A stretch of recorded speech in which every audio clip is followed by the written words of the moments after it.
I'm Mike Quilici, and I'm the Chief Development Officer for the Diocese of Reno, and I'd like to thank all of you for being here this morning.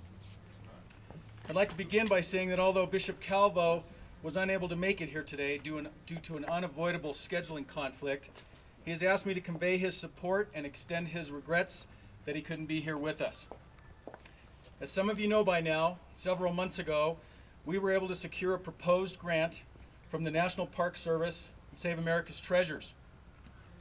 In addition, many individual donors have pledged their support, and the Conrad Hilton Foundation has also committed a $200,000 gift, and we're also very thankful for that as well.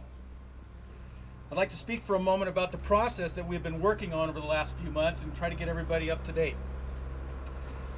Once we were notified by the National Park Service that they were interested in funding the project, we began a thorough due diligence process in order to accurately determine the budget and scope of work.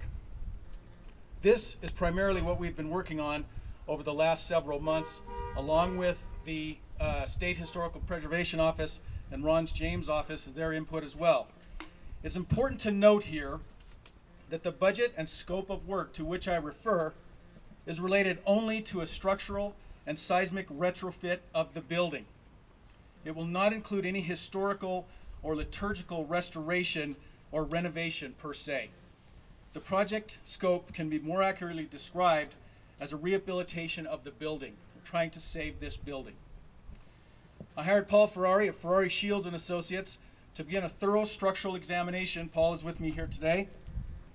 To begin a thorough structural examination of the building in order to determine primarily whether or not the building could be rehabilitated without costing us a small fortune. Shortly thereafter, architect Mercedes de la Garza was added to the project team along with Lee Johnson of Raymond Brothers Construction and Bob Wright, who is the owner rep and works for us as well. Alan Gallatin is the electrical engineer. He's with us here today too. Each of these individuals have a vast amount of expertise in this particular realm of construction and have also worked in Virginia City. For the last approximately 3 months, this team has been working daily on the project and providing me with weekly updates. Paul and Mercedes have been working hard to get accurate plans drawn in order for Lee to get accurate numbers to me so that I could get accurate numbers to the National Park Service. So it's quite a chain of events that we are following. Thankfully, we are there now. Thanks to their incredible work, I was able to submit the budget and scope of work last Thursday to the National Park Service. We are projecting a construction budget today of $2.1 million. I have been informed that the National Park Service has received and approved our package and that the final draft of the grant agreement was mailed back from Washington, D.C. last Monday. I am hopeful that it will be waiting for me when I get back to my office this afternoon. I had expected it a little sooner, but wishful thinking didn't get me anywhere there. So it should be there when I get back this afternoon, hopefully.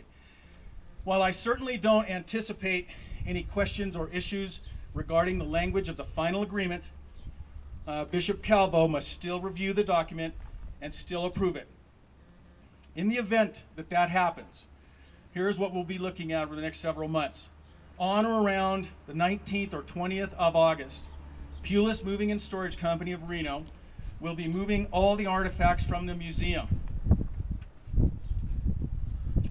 As you might imagine, this is quite an undertaking and needed professionals such as Pulis to get this done.